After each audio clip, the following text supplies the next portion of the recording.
Hey, was geht? Welcome back to another episode to Saving Sound. My name is Rudenote and today we're doing something really cool. We're gonna make an Afro-Beat which is perfect for Wizkid, D-Young and Young Bane. So what I love about Afro-Beats is basically the fact that you can move to the beat but also at the same time it's melancholic, so you have like so many different vibes into one genre, which I really love. And you have those, the guitars, the lush chords, you have the deep sub frequencies, but also nowadays they mix with the hip-hop and the trap elements. So yeah, I love it, the rhythm aspects and at the same time the melancholic vibes, which is really unique, I think.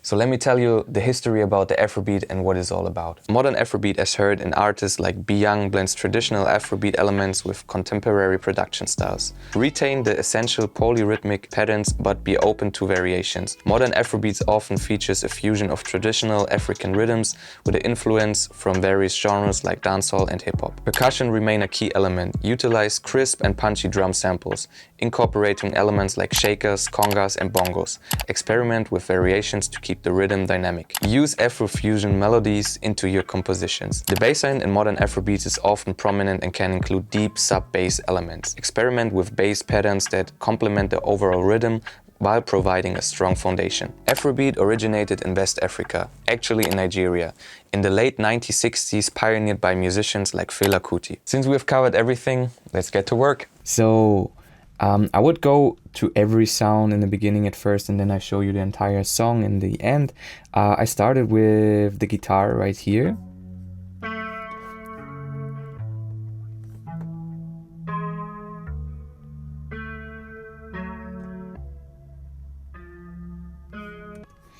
Which, I used halftime on it, and later on in the chorus part it will basically sound like this.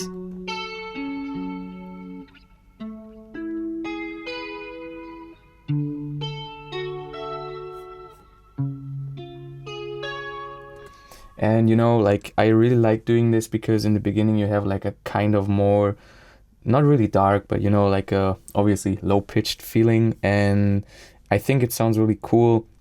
Apart from that, I used the piano in the beginning, and yeah.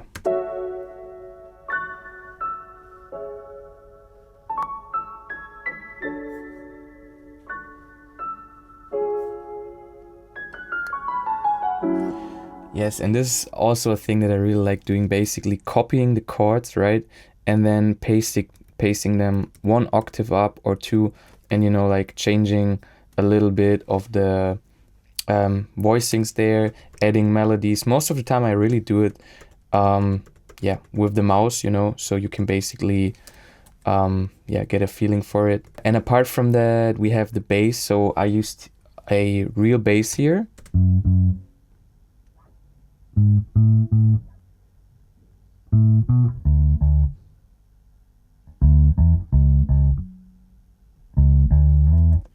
And yeah, as you can hear, like I didn't do that much on it. I basically just put an amp on it. Most of the time I actually also compress it, but this one was kind of like more of a live feel, and apart from that, I'm gonna show you the drums now. Let me just group them together. By pressing Command and G, you basically group them. And then I like doing this as well because then you can like see all the drums together. By clicking Command R, by the way, you can also rename it, which can be like really handy sometimes. And yes, so let's do it like this. Oops, too many groups. drums. So you can ungroup them. I don't know if there's a shortcut for it, probably. And yeah, so let's listen to all of the drums together now. And let me play the part where all of them are playing. So basically here.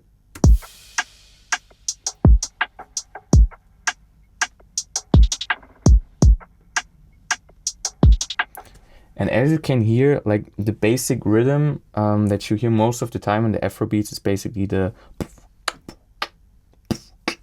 This is like my go-to, obviously you can change everything, but if you just listen to the snare and the kick together, it will basically sound like this. And then you can obviously do variations of it. Sometimes you can, for example, bring another kick instead of the snare, so you get like a different bounce. And yeah, for the hi-hats, I basically kind of played the same pattern, but did like a little bit offset and, you know, adding some more notes to it. You know, as you can see here as well, I like taking already existing loops, drum loops or perc loops, and then chopping them however I would want to have them, you know. So let's listen to the percs.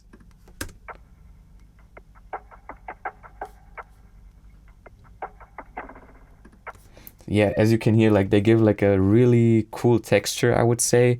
And if you had headphones on, you were obviously also thinking, like, because they're moving a lot, how did I do that? I use brow motion for it, and this plugin is really cool when it comes to, you know, giving it more depth and everything.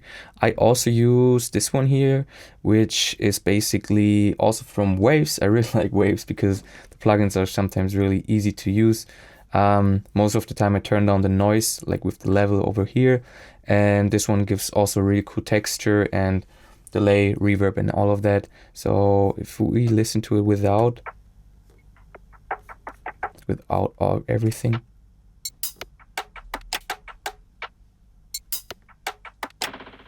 sounds also really cool, right? But depending on what you want to achieve with it, for me, I want to have like a more subtle thing to going on. And yeah, I used Arcade for it, and I really don't like use it anymore because I don't know, it's probably a producer thing, or a personal thing, because when I think everyone is using it and the sound was kind of too mainstream, I don't know why, then I don't like using it that much anymore.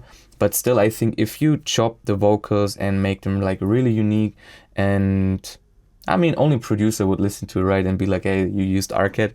But it's actually a really cool plugin. I used it a lot in the beginning when I started producing, or not started, but you know, like when it came out, and I was like obsessed with it. And still, I think it has some really cool features, so I still recommend it, but don't use it anymore.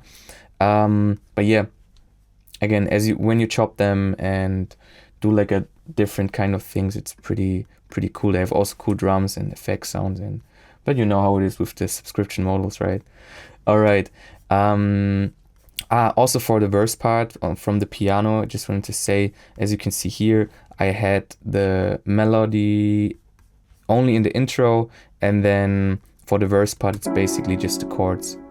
And you know, I've also played 7 chords. Like this is a minor 7 chord, this is a major 7 chord, and this is also a major 7 and just a normal regular minor one.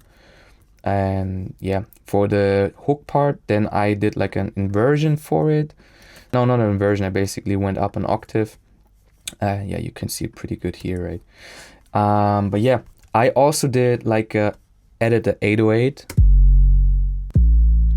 And this one is basically just for the sub frequencies. It's not like those heavy distorted 808s, and I just want to keep it also simple. So most of the time, if you have good 808s, you don't have to do anything. Just, you know, give it enough space. What you can basically do with cutting out the lows from the individual instruments. So for example, like this, and you know, you could also sidechain it. Sometimes I like using the TDR, which is also a cool free plugin.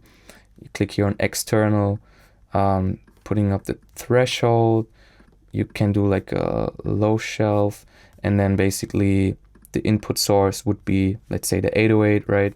So whenever the 808 hits from the frequency spectrum, your instruments would go down low from the low end, if that makes sense. Let's see how it looks like. If it did, yeah. So as you can see, the 808 is hidden, and then basically the low end from the instruments go down. You can also do it with the kick, obviously, or a different instrument, or with vocals. I really like using it with vocals, to be honest. And it's a free plugin. All of the series are pretty dope, I think. So yeah, let's listen to the entire song together, guys.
Okay, guys, that was the beat.